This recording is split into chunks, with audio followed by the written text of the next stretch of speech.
Hey guys, what's going on? I am back at Calgary Barbell. This is the culmination of Project Pilsen, the results, what happened after the training, what happened across the world in Europe. First off, overall, I'm very, very happy with my performance.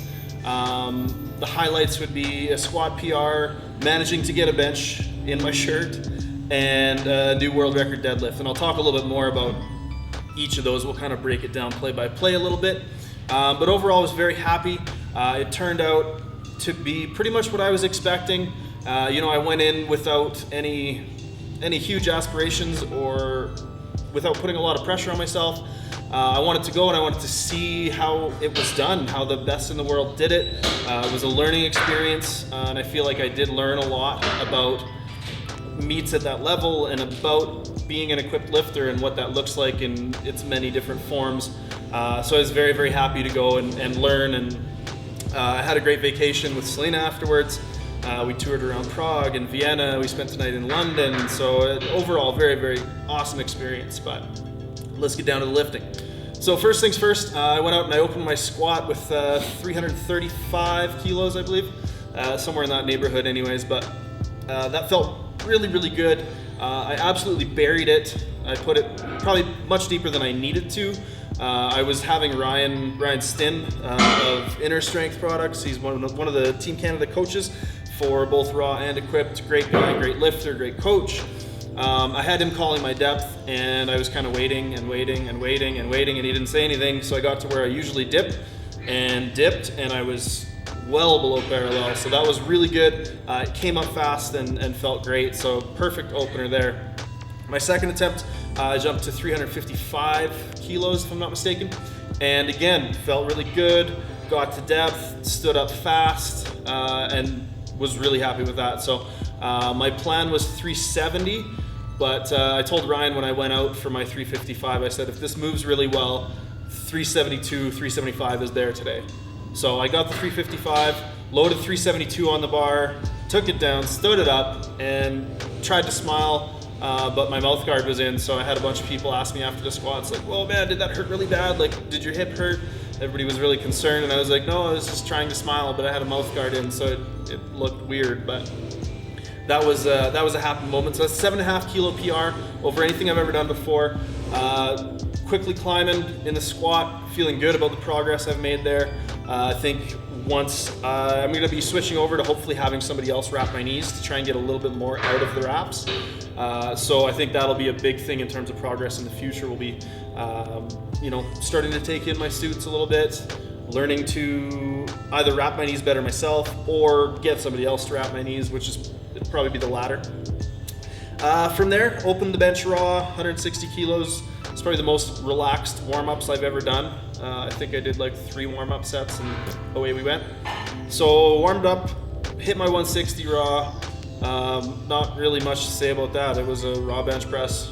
It moved. I got 3 white lights, and that was that. From there, I threw on my shirt, and I didn't take a warm up in my shirt, which looking back might have been a good idea, but we were strapped for time, or we didn't really know exactly how the timing was going to be, how tough it was for me to get into my shirt, which not very tough. But anyways, we just went for it. Went from 160 to 225 with the shirt on. Took my second attempt, got it down decently well, had to fight it a little bit, got a bit out of position, and just kind of threw it back. It caught and went too far back and fell back kind of towards my face. The spotters grabbed it, and that was that. Decided to stay there. I knew I could touch and press 225. I had done it in training in the weeks before, so I stayed there for a reliable number. I didn't want to finish with 160 kilos on the bench because that really would have negatively impacted my total. Even the 225, I think, probably knocked me down a pretty substantial amount. I think if I can get my bench up, and I mean this is across the board, this is just me, if I can get my bench up, I'm going to be a lot more competitive, so that's going to be a focus for sure moving forward. But I got my third attempt. It moved pretty well. Stin said he probably would have put another 5 or 10 on there had that been my second, but it wasn't. Like I said earlier, I'm just super happy I got a rep in the shirt. So touched, pressed, and got the lights. That was a sigh of relief. Deadlifts, warm-ups went super well. Opened my deadlift at 365. moved super well, held on to it, felt like it should, everything was moving great. So took the jump to chip the world record, previous world record, 387.5 kilos. I took 388, pulled it, and my shoulders were on the border of being locked out. I didn't feel super good about the rep. When I got the red lights, I was like, yeah, you know, like that's a fair call. But apparently the jury, or somebody who was sitting with the jury, one of the higher level IPF officials, got up, ran over to Ryan and said, you got to go appeal that. You got to go challenge that call. The jury all thought that lift was locked out, so you need to go talk to them. So Ryan went over, challenged it. The lift was overturned in my favor, and I claimed the world record deadlift. At that point, I wasn't sure what I could do. I wasn't sure if it was a setup flaw that caused me to not be able to get as upright as normal and get those shoulders through, or whether it was a strength thing. So I took 3 kilos, jumped up to 391 for a 1 kilo PR. At that point, I had the gold medal in the deadlift locked down. I had taken the world record, and Dylan was asking me today, he's like, well, why didn't you just YOLO and put 400 on there? And again, it was because I didn't know. It was hard for me to properly assess what exactly went wrong on the 388. But on the 391, I set up a little bit more upright, got my back a little bit better extended, and shoulders into a bit better position. It flew, I locked it out, I was sure that it was locked out, and I just couldn't hold it any longer and set it down about a half second before I got the down command. So rightfully so, the head judge, who didn't like the lockout of my 388, made me hold it a little bit longer on the 391. I would probably do the same thing in that situation. But unfortunately that resulted in me not being able to satisfy the conditions of making the lift officially. In my head, I feel a lot better about the 391 than I do about the 388. I think I should have gotten the lift that I didn't get, and I shouldn't have gotten the lift that I did get, in my opinion. But the score sheet reflects the opposite, and that's kind of how it is. I'm very happy to have taken the world record deadlift, to get a gold medal, even in a discipline, one of the disciplines, on such a huge stage with such incredible competitors, has got to be a highlight of my lifting career so far. And again, it was great. I came in 9th. I was nominated 11th, so I broke top 10 in the world. A year and a half, 2 years into equipped training, and it's very much one of those sort of time to get back to the drawing board kind of things. I think every time you compete, you come up with a list of things that, I got to get my grip strength up. I got to do more holds. I got to work on my hook grip more. It's come a long ways. I held that 391 very well compared to how I held the 390 in competition one peak prior. I got to get consistent in my bench shirt. I got to understand how to use it, and I have to get stronger on my bench, and I just have to kind of keep doing my thing in my squat because I'm really happy with it. So to touch on what's next for me, immediately going to start. I'm my second week of my washout right now. I just got back to the city.